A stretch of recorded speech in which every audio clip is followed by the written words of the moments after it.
Welcome to Shrinks Who Drink with Amita Ghosh. This monthly podcast dives into special topics in mental health, exploring themes like motivation, anxiety, trauma, and depression. Each episode is designed to engage, inform, and inspire as we journey together toward the incredible India Therapists Retreat in October 2025. Join us for candid conversations with expert guests, sharing their lived experiences and professional insights. And don't miss the wisdom-packed closing segment, where we hear from therapists you'll meet at the retreat. Let's spill some tea, share some stories, and build a stronger mental health community, one episode at a time. Your host, Amita Ghosh, is a passionate mental health advocate and professional dedicated to fostering meaningful discussions around mental wellness. With a knack for storytelling and a love for connecting with others, Amita brings warmth, insight, and a touch of humor to every episode. Get ready to explore deep topics, hear unique perspectives, and gain practical advice as Amita leads the way to our shared destination, the incredible India Therapists Retreat in October 2025. Now let's get started.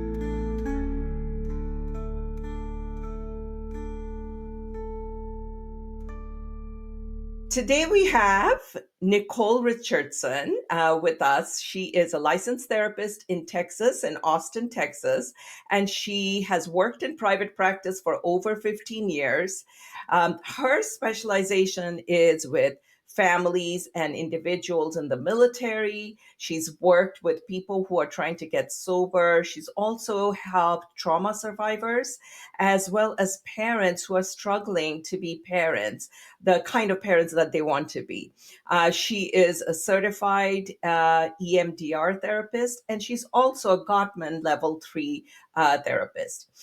In addition to working with her clients, Nicole she is a clinical supervisor since 2016, and she has served on the state board's professional regulatory body. She loves supporting clinicians while they learn and grow into their careers. And when she is not working, she's hiking, going to the gym, playing with her dog.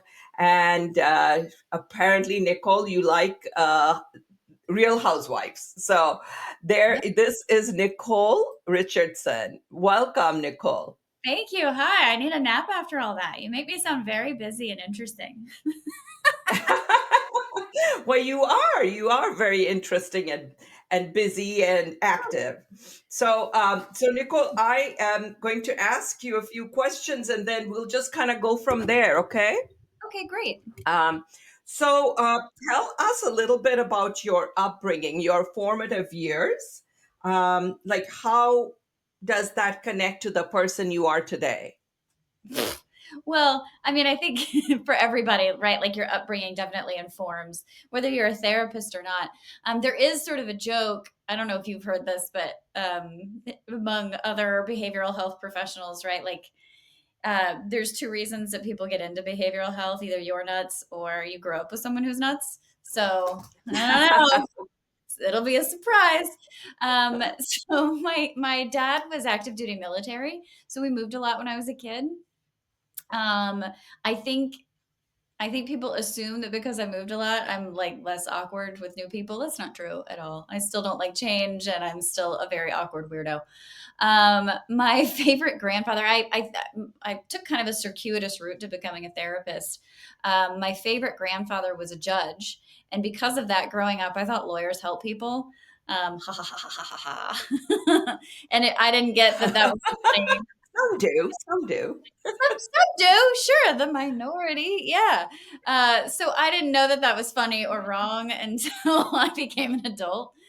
In spite of the fact that my grandfather, just like every other, I don't know if any lawyers ever listen, but most lawyers love lawyer jokes.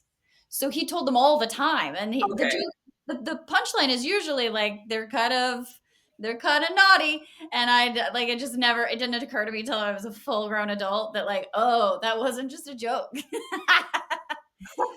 You're like, oh, there's a lot of truth to it. In it now, yeah. So my junior year of college, I'm still thinking I'm going to go to law school after undergrad. and I took behavioral psychology, and I read Choice Theory by William Glasser. And I thought, oh gosh, I don't want to go to law school. I want to do this. And I was really afraid that grandfather was Yeah. going to be upset with me. And he wasn't, which was kind of hurtful.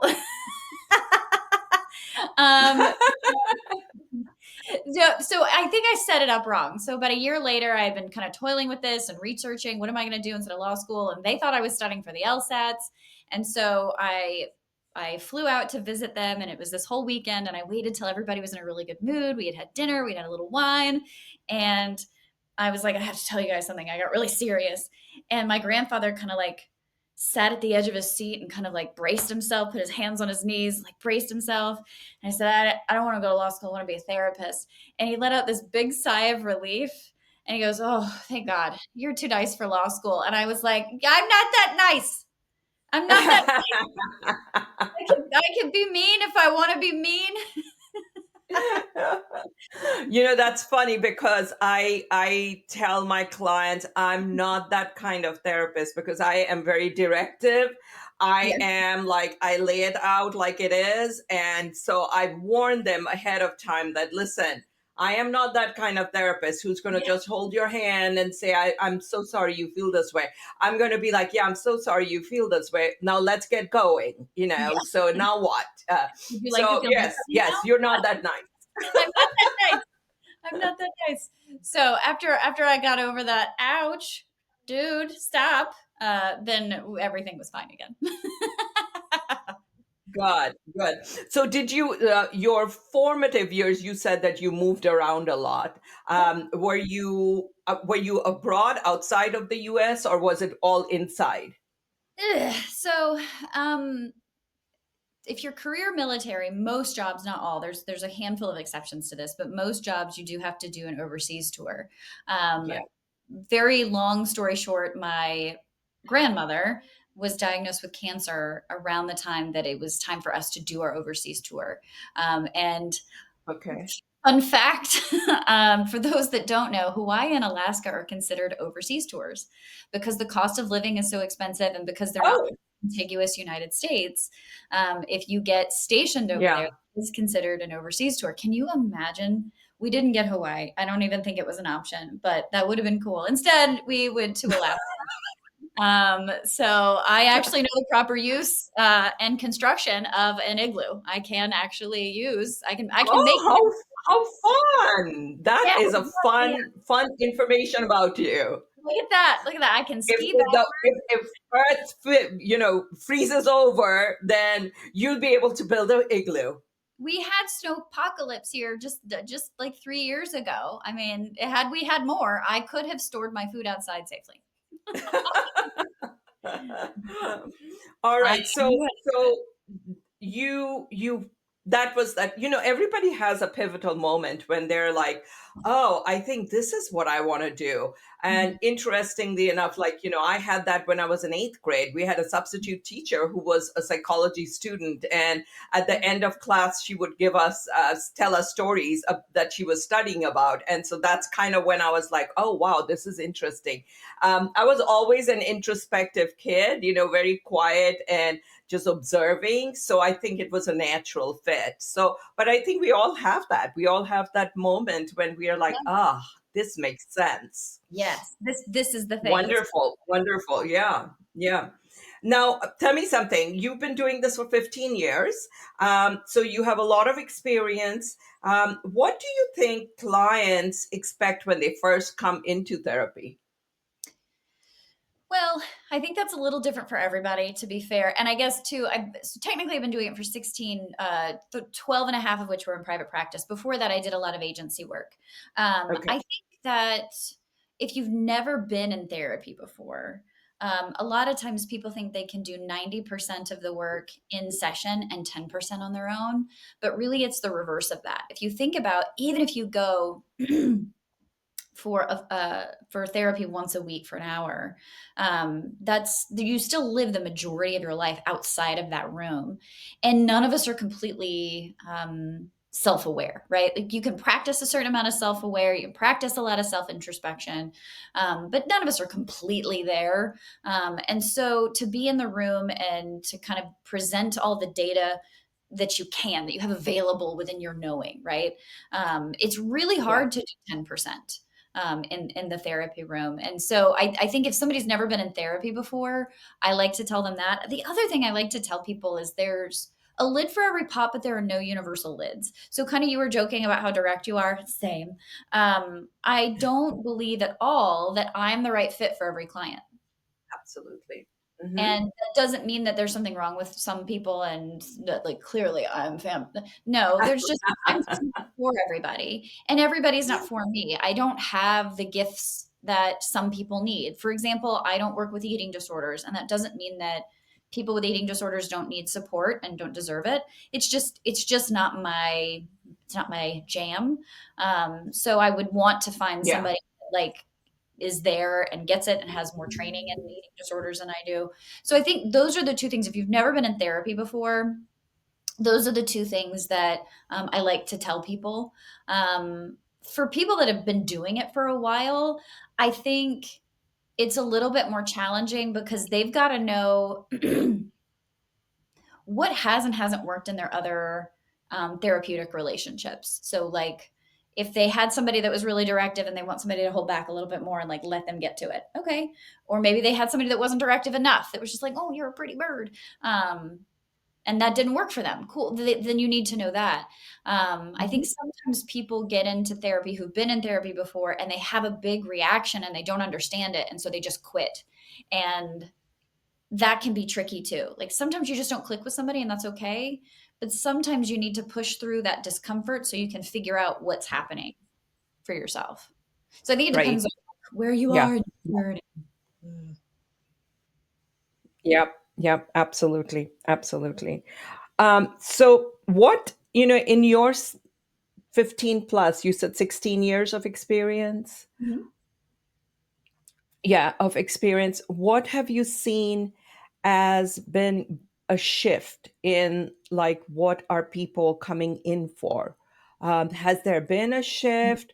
Is it more what's going on in the general community in our sort of the world?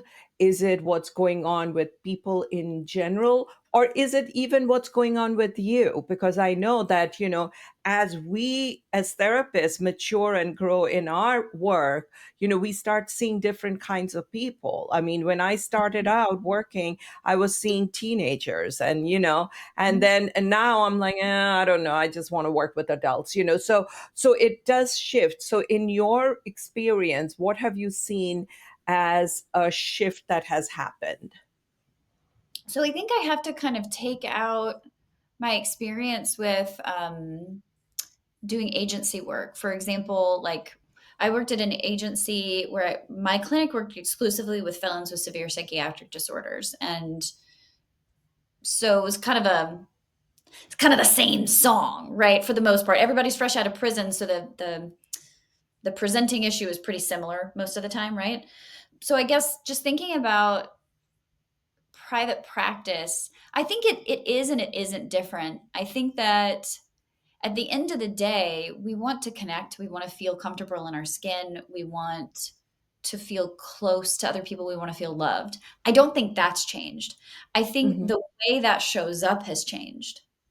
I think the way we fear people has changed. So I've seen shifts in that way. Like we've I see a lot more fear in people, whether that's because of racism, whether that's because of um, sexual orientation, gender identity. I see more fear in people, but I think underneath that, it's the same thing. We want to be loved, we want to connect, and I think that's sort of been consistent.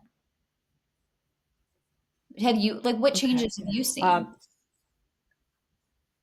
Um, for sure, I think what you are calling fear, I would probably term that as it's the same bucket. Really, it's anxiety and stress, and I think that is definitely higher, and I believe that it has a lot to do with the, you know, where we are in this world right now, the increase in social media, which allows us to now start comparing more. Now we have a lot more FOMO mentality, like, oh, what am I missing out on, and that kind of stuff. So this the fear and the anxiety and the stress is there, but I think it's fueled by a lot of what's going on in the larger world, where people are able to see what they're missing out on. They're able to see what their neighbors are doing,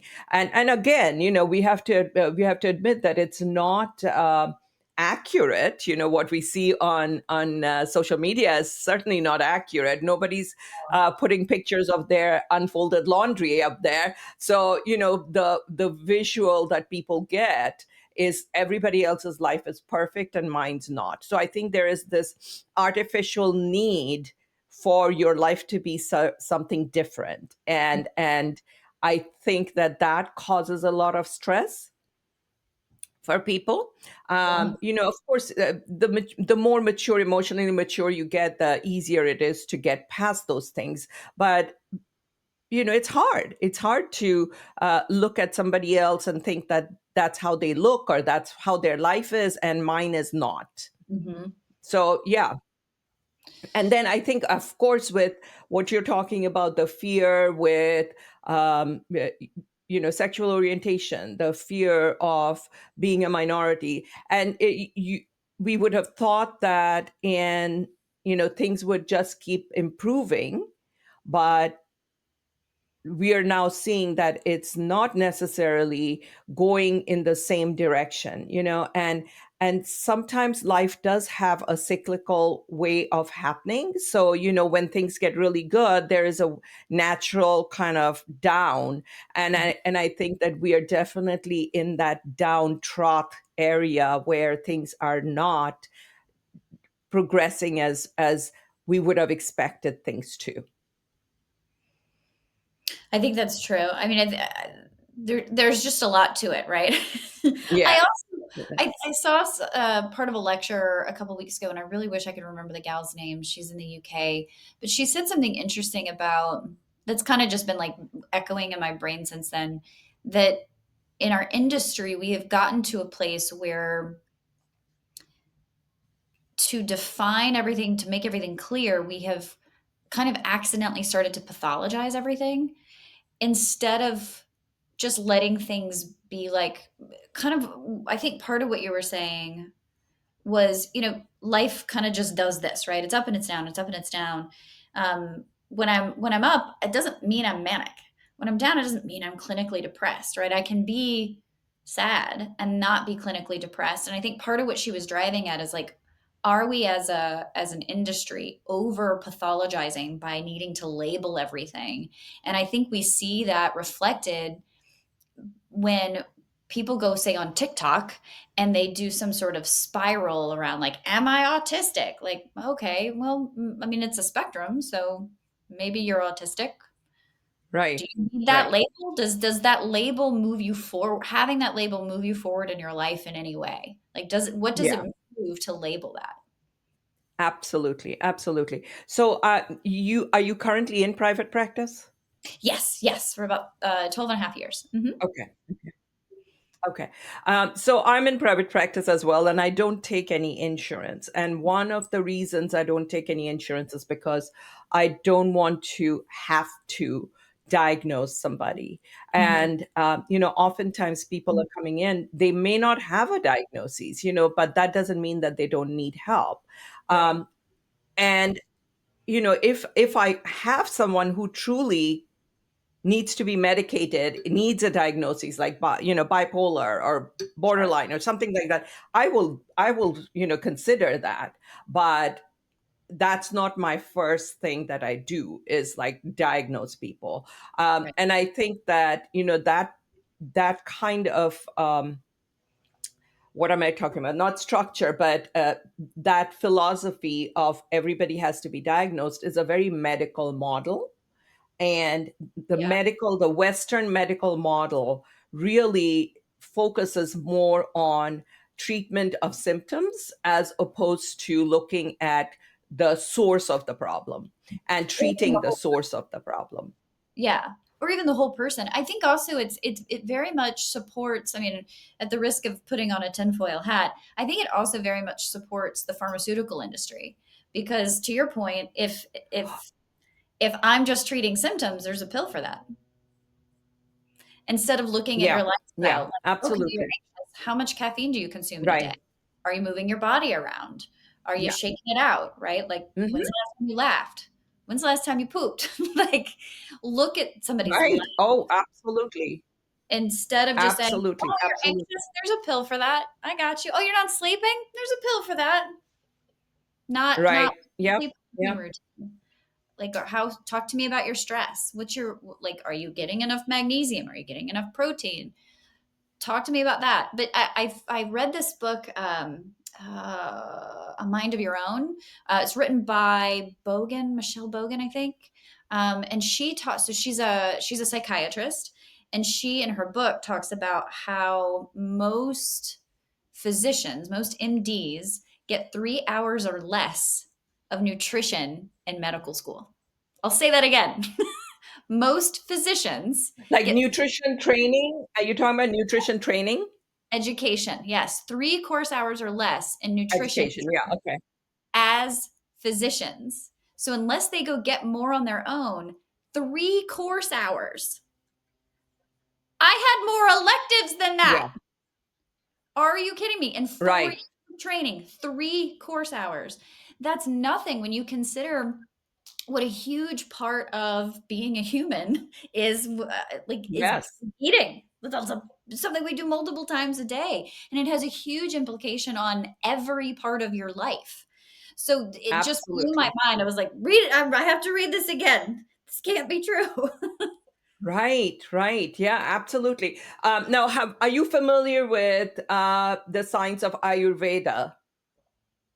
A little bit. I mean, I don't know. I'm not enough to, just enough to get me into Well, trouble. I mean, it is like going to medical school. If you're going to be an Ayurvedic doctor, it's like going to medical school. So it's a lot of information. But Ayurveda is considered the sister science of yoga. And Mhm. yoga, unlike what most people think of in the West, is not just about postures and not just about the exercise. So that's the exercise piece of it is just one piece of it. A Yeah, the lot. breathing, Mhm. mindset, all of that. And Mhm. Ayurveda is considered the sister science of yoga because it deals with how do we heal our bodies and minds with herbs and food. Mhm. Mhm. And so and these two fields started out in India, of course, but now it's becoming more and more accepted and popular in the West. But yeah, so that's what you're talking about, is that doctors in the West are treating people without paying as much attention to the foods that they're taking in. I mean, I love my PCP. He's a very wonderful man, very charming. But are you eating okay? Yeah, that's it. So it's like they don't really know. And if you don't have a problem, and at this point I'm almost scared to tell him what problems I have, because he'll be like, oh yeah, here's a pill, take this pill. And I'm like, I don't want any more pills. I want to know why this is happening, and I want to help and cure that from the source and not just treat the symptoms. But you're absolutely right. We are treating symptoms in the Western medical model. And in order to treat symptoms, you have to have a diagnosis. So that's where the diagnosis comes in. Well, and I think in Okay. our culture too, there's this idea of perfection. Like, I can reach perfection if I try hard enough to treat these symptoms. If I get rid of everything that's wrong with me, then I will actually attain perfection. Right, right. And then once I meet that perfection, there's another level. Hmm. Yeah, because perfection it doesn't exist. Right, right. You just keep going higher and higher and higher. Yeah. Now, tell us a little bit about your parenting work that you're doing. So I actually built an e-course for parents that are struggling to talk to their kids about sex and sexuality. So that started for me a really long time ago. I used to do contract work for Child Protective Services here in Texas. And I found that, 90% of the parents I was working with were really good people that wanted to be really good parents. And they were giving their best, but a lot of them had, I'll say, gaps in their own childhoods. Is that a diplomatic way of saying they didn't Yeah. get their own needs met? And so they wanted to be good parents, but just didn't know where to start. And over and over again, I'd be like, okay, so when are you telling your kids about the birds and the bees? And they're like, what? No. I worked with one father who became a father when he was a teen. And I asked him, okay, so, your kids are about the same age you were when you became a dad. What did you tell them about the birds and the bees? He was like, I'm not. Like, what? I was like, do you realize that you are about the same age, that they are about the same age that you were when you became a dad? And it like hadn't occurred to him. And so what I have found, what I did find when I started looking for resources for these parents, because fortunately, unfortunately, right, when you're involved with Child Protective Services, you want to get Child Protective Services typically out of your life as quickly as you can. Fair, right? And a Right. lot of times the work that I was contracted to do, because Child Protective Services was the one who was paying me, they're technically my customer. Like, they kind of decide what I'm allowed to work on. And so I'm like, okay, on the side, this is what I want you to do for your homework, right? And I would look for Right. resources for parents, and they would generally fall into one of two categories. And one would be like condoms, condoms, condoms, the pill. Okay. And Yeah. then the other spectrum was typically like, don't have Abstinence, abstinence. yeah, or sorry, don't have sex till you get married or you're gonna die. And like, okay, these are interesting conversations, but they're not complete conversations. And so what I did was I created this e-course that is, parents can do it on their own time. So if you're working or if you're busy and you're just completely freaked out and you only have 20 minutes at a time, you can do this at your own pace. And the idea is you start with learning or being able to articulate, what are my family values, not what are Nicole's, not what are Amita's, not what I got taught at my church, whatever. What are my values? What do I want my kid to know about safety, about their body, about consent, about like when will they know when they're ready for sex, which is huge, right? What do I want them to Yeah. tell themselves?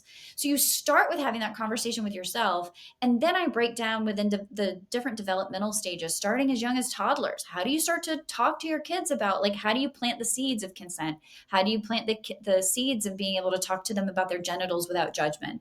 And then being like, when do you have like the talk, right? And Yeah. so that's what I break down in the course, trying to demystify it, trying to take the terror out of it. That's what I built. It's and you can find it at thetalkmadesimple.com. Say it again. Thetalkmadesimple.com. Talkmadesimple.com. Okay, awesome. Awesome. All right. So let's see. I have another. I'm sorry. The Talk Made Simple. Yeah. Oh, the Talk Made Simple. All right. So you are also a EMDR therapist and a Mhm. Gottman therapist. So Yep. am I. So let's talk about EMDR. Tell somebody who may have been told, hey, you should seek EMDR, but they have no idea what it is. So just in, kind of layman's term, explain what EMDR is, what it can do, what to expect, that kind of. And I see that smile on your face because I had a client who's like, yeah, do that voodoo therapy with me. And I'm like, yep, that's what this is. I love to tell people that it's weird and you think it's not going to work, and that's totally fine. And so I kind of try to let people tell me how much they want to know, because I can go into a whole lecture about, like, this is your brainstem and this is where you're, like, I can make it weird for you, or I try to keep it as like non-verbose as possible, taciturn as possible, and then let people ask questions. But basically what I tell people is, when you are in fight, flight, freeze, or fawn, right? When your amygdala is on, you save memory in a different location in your brain than when it's off. So what EMDR does is it helps you move the storage from emergency, there's a bear storage, to every day, this is what I had for breakfast, it was no big deal storage. And it seems like it's not going to work and you're going to be really uncomfortable, but then it's over. You use some dual awareness. I was actually thinking about writing a blog. Have you watched The Residence on Netflix at all? It's kind of Uh-uh. new. No. The main character, Cordelia Cup, she's a detective. She's the world's greatest detective. And the whole series, and by the way, it's probably 2 episodes too long, but if time and you want to binge something silly, I recommend it. But she has this dual awareness throughout the series where she is both bird watching and thinking about birds, and she's also solving a crime. And I think that's such a great example of like what EMDR is, because you're very aware that you're here, you're present, I'm in my body, but I'm also kind of working through this horrible thing that happened to me. Maybe it was 20 years ago, maybe it was 30 years ago, and I'm aware, I have this dual awareness of both things at the same time. And that sounds weirder than it is. And Cordelia Cup manages to do it for, I think, 8 long episodes. It should have been 6. Now, have you ever gone through EMDR yourself? I have, yes, absolutely. You have to do it in training, but I've also done it with my individual therapist. Yes. Okay. How did you Wonderful. choose Wonderful. EMDR? I'm sorry? How did you choose EMDR for your practice? Oh, how did I choose EMDR? Oh, that's an interesting story. So I was doing my doctoral internship in California at a university counseling center. It was just this gorgeous town. I don't know if you've ever heard of it. It's called San Luis Obispo. And I was at their university counseling center. It's like halfway between San Francisco and Los Angeles. It's beautiful, beautiful spot. And I was there, and so I'm originally from India, and I grew up in India. I came to the U.S. to do my graduate studies, so I was in India all along. And I had never driven. In India, you don't, you kind of wait till you really need to learn how to drive. So when I came to the US and I graduated my master's, and I needed to have a car. And so I learned to drive much later in life, like in my 20s, late 20s. So I was still terrified of driving on the highway. Now, I was in California and I had cousins in Los Angeles and I had friends in San Francisco, and I had my car, but I would only drive around town. I wouldn't drive on the highway. And I'm like, this is ridiculous. I need to be able to drive on the highway. And my supervisor, my clinical supervisor at the time said, well, I don't know if it's going to work because you really don't have a trauma. I mean, I was never in a wreck or nothing. I think my worst trauma was that I had watched Mad Max, and that had traumatized me, in my teenage years. And so, Like, yes. I know those big tires, it's like, that's so scary.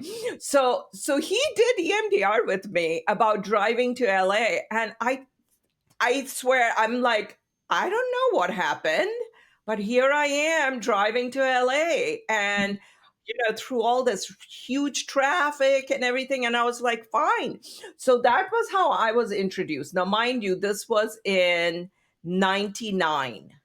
Okay. So, 1999, and I was so impressed that I went and got trained in EMDR in 2000. So I've been doing EMDR since 2000. And, I think it's had a resurgence lately. A lot more people are like doing it and talking about it, but I've been doing it for a long time. And so, I mean, I would say that out of all the people I worked with, I might have had less than 10% that said it didn't work. And again, I don't know why it necessarily works, but it does. I think that's one of the things I like about it too is I think I've had 2 clients that it just didn't do anything, and so I haven't seen any bad reactions. It's just like the 2 people it didn't do anything for versus the people that it absolutely helps. Yeah. Yeah. Um, Yeah, it's And why. it's such a non-invasive treatment Yeah. that I feel like you absolutely need to try that before you do any kind of medication and things like that. And I don't know if you've heard of flash technique, which is sort of like a splinter within EMDR. I What have heard of it. Tell us more about it. I don't know much about it.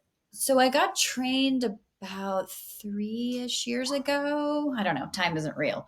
Um, and I love it. It speeds up EMDR, and it also makes it less painful. What a lot of my clients were reporting when I was doing sort of more traditional EMDR is that it can feel a little slow, and that dual attention can be hard. And especially when you can't finish a target or a traumatic experience in one session, Yeah. um, it can Yeah. almost, some people would almost dread coming back and finishing it. Where flash technique, you move through it so much more quickly. And what I've noticed is people can go from like crying to giggling to crying to giggling. And then they're like, I'm okay. I don't feel it anymore. Like I'm a 0 or a 1. And it Mhm. just it goes so much faster. So I know I'm not really describing it. But I think that's kind of how it you the setup is very similar. So for the clinicians that are listening, as far as EMDR goes, the setup is the setup is almost identical. But instead of like just go with that, right? Although there is something to that, you're having them choose a pleasant emotional focus, and I'm actually positive. Sorry, positive emotional focus.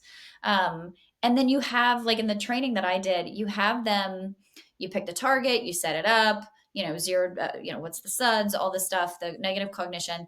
And then the training I did, the example client, she grew her own pumpkins. And so she took us Huh. from growing the pumpkins to turning them into pie, to pumpkin pie. Oh, She would kind of go back and forth in her awareness, but led by the clinician, and it's also super super easy to do virtually. So okay. the training for this obviously exploded during COVID. Um, COVID. Yeah. you could just and I haven't had a lot of people slip back. So sometimes when you're working on a target, right? When you check on it afterwards, like, oh, I'm down to a 0. And then you check on it the next session and it might be back up to a 2 or a 3, very normal, very common. And so you work on it a little bit more to make sure it's really in there. And then you might notice like 8 weeks later, it's popped up again. And so you want to do a little maintenance on it. I have not had that experience with Yeah. flash technique. Once it's down to a 3, it's a 3. Once it's down to a 1, it's a 1. Oh, And okay. I love flash technique. I don't know that I'll That's ever go back to awesome. doing it the OG way again. Yeah, yeah, awesome. There's another one where it's like a point that you hold. What is that one called? Like a light point. It's also come out of EMDR, but it's like Yeah, instead of looking at the bar, you are looking at a point of light. yeah. I mean, I don't think Shapiro used that, but I think Shapiro endorsed it, and I think that's an alternative to your hand or the light bar. Um, Okay. Okay. I think it was kind of started by clinicians who were getting tired in their arms and shoulders. I think that's how I that. know, I know. I mean, my client said, I said, okay, what's on your mind? And she's like, I wonder if your arm's hurting. I'm like, okay, it's time for me to get a light bar. I don't want her worrying about my arm hurting. Yeah, yeah. Well, to me, Right, when right. the arms got tired, it was like, okay, you need to go to the gym. This is silly. Like, you get lots of breaks. Now, have you ever done EMDR with couples? I haven't, and I think there's some real pros and cons to that. I don't want to say that I never would. I think that, um, how do I put this? I tread lightly with trauma in couples work, not because I don't think that there's value in having your partner there, but I also like to be kind of clear about what the goal is. And so, for example, if I'm doing EMDR with an individual, I don't just willy nilly let them bring friends and family into into counseling. There's got to be like a really clear need. Um, And also, I think I'm trying a lot of times, I'll say that differently. From my perspective, trauma is about the loss of autonomy, the loss of your freedom, the loss of your will. And not that you can't rebuild that when your partner's in the room, but I do feel like to get your identity back, you need that for you. And so unless you really Mhm. need somebody from your support system, I don't know. I haven't felt like in any of the cases I've worked with that that was the most right thing. Okay. Do you All do it right. with couples a lot? No, I don't. I don't Yeah. do it with couples, but I know that that is something that a lot of therapists are doing now. Mm, So I think I kind of understand and agree with you that you have to be very careful, yeah. the couple have to be extremely high on their trust with each other, And and know that they are not in a place of blame and guilt and all of those things that we know from Gottman, that they are not in that place, because you don't want one partner to become totally vulnerable and not knowing whether the other partner is going to use that against them down the road. And so you have to be very careful with that. Um, and I would so add no, I have not done. I would add to that. You're absolutely right. I would want to make sure that the safety's there, but I also wouldn't want the other partner for the pendulum to swing too far in the opposite direction. That the other partner feels like, well, my partner is broken, my partner can't handle something, so I need to overcompensate and I need to Right. overprotect. And so I worry about that sort of on both ends of the spectrum. I That think that's absolutely right. Absolutely correct. Because, I mean, at the end of the day, the work is all our individual work. And we have to take responsibility for it. And even if you are working in a couple's, kind of situation, the work is your work and you have to do the work. I mean, obviously, you've been doing couples work and you know that most couples come into therapy with the idea that you're going to fix their partner because there's nothing wrong with them, and so it's kind of a rude awakening for them when I say, well, what are you going to do? What's your job, and what are you going to fix? And it's funny because now people who have worked with me for a while, they're like, oh my god, you're in my head. Anytime I start to whine about something, I hear you say, so what are you going to do about that? I'm like, yeah, absolutely, because you know what, it's up to you. It's Mhm. up to you. I mean, the universe is going to go on. People around you are going to go on. People are going to do things, say things, be things. And you have a choice whether you want to react to it or whether you want to respond to it. And, the difference between reaction and response is you have more control over your response. And Mhm. so, do you want to have that self autonomy, take it back and say, okay, this is how I am going to respond to this situation? And so, yeah, I mean, you have to, in the work with couples and individual, it's always at the end of the day, you are working on yourself. Absolutely. There's a book that I'm reading right now, and I'm sorry, I'm spacing on the author's name, but the name of it really got my attention. It's How to Be an Adult in Relationships, Oh, and yeah, yeah, yeah, yeah. I I love that. have that on my Audible. I just haven't had a chance to listen to it yet. It's great because Yeah, yeah, the message is take responsibility for yourself. I mean, I'm yeah, that's a few pages left, but that's kind of I'm grossly oversimplifying. But he's kind of saying nobody's perfect, including you. Take responsibility for yeah. yourself, take responsibility for your Hmm. behavior. The other person is not necessarily responsible for your hurt feelings. You don't get a blank check for behaving like a child.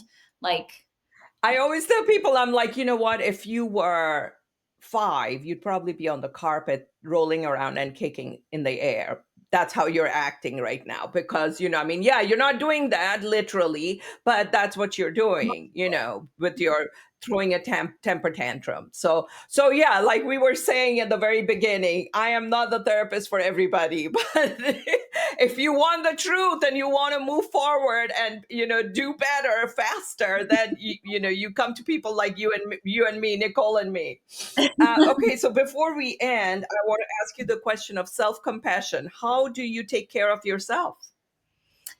I always think this question is so funny because to me it's so relative, right? There are days when I need to go and I need to take action and I need to do, and there are days when I need to stop. Like yesterday, I took a nap. I didn't finish all my chores. I usually do all my chores on Sundays. I didn't do them all. Yesterday, I took a nap. That's what I needed. Um, this So morning, being kind to yourself. yes, yeah, kind of doing my best to do what I attempt to do with other people, meet them where they're at. And that's relative, right? On some days, to your point, they need to be pushed. And some days we just need to be listened to. My dog, bless him, is slash supervisor, is sleeping underneath my chair right now. And I just heard him let out a big sigh, like he just finished a long shift, which I think is hysterical. But I love having him. Last night when I was cleaning the bathroom, he was stretched out on his bed again, like he had just worked a very long, hard day. And I I just love know, I that. know. I have two here that, and once that's right here, she's supervising me. It's Yes. funny because she wants to be in the room and then she wants to be out, then she wants to be in, then she wants to be out. It's like, yep. Yeah. Well, I mean, I love my dogs, and I think that brings so much joy. Yeah. People's pets bring so much joy into their lives. So I love it. I love it. What's your dog's name? His name is Babu. Babu. Mhm. My young mister. Yes. That's great. What are All your right. dogs? So anything else you want to add? Go ahead and talk about your show again, and so people can find you. Mhm. The talkmadesimple.com. And then if you are in Texas and you're looking for a therapist, Nicole M as in Mary Richardson.com. I do have a couple of spots open for supervision. I have somebody who's about to finish. Any day now, she will get her full license. So I do also have a couple of spots for supervisees if you are in Texas and you want to get your MFT or you're working towards getting your MFT or your LPC. Well, thank you so much for coming on. And I really look forward to our chat again in the future. Yes, ma'am. I think we are kindred spirits here. So, Okay. all right. Well, Nicole, thank you again for taking the time to be on my show, Shrinks Who Drink. Okay. Now, you didn't have your drink, it's It's chai. So, the it's story water. about, okay. All right, that works. But the story about that is that we came up with the name, and I'm from India, and we drink tea all the time. And all my friends who come to my house are always asking us to make tea for them. So that's why we're like, okay, shrinks who drink chai. Now, I thought it was going to be strange that drink wine, so I feel tricked. No.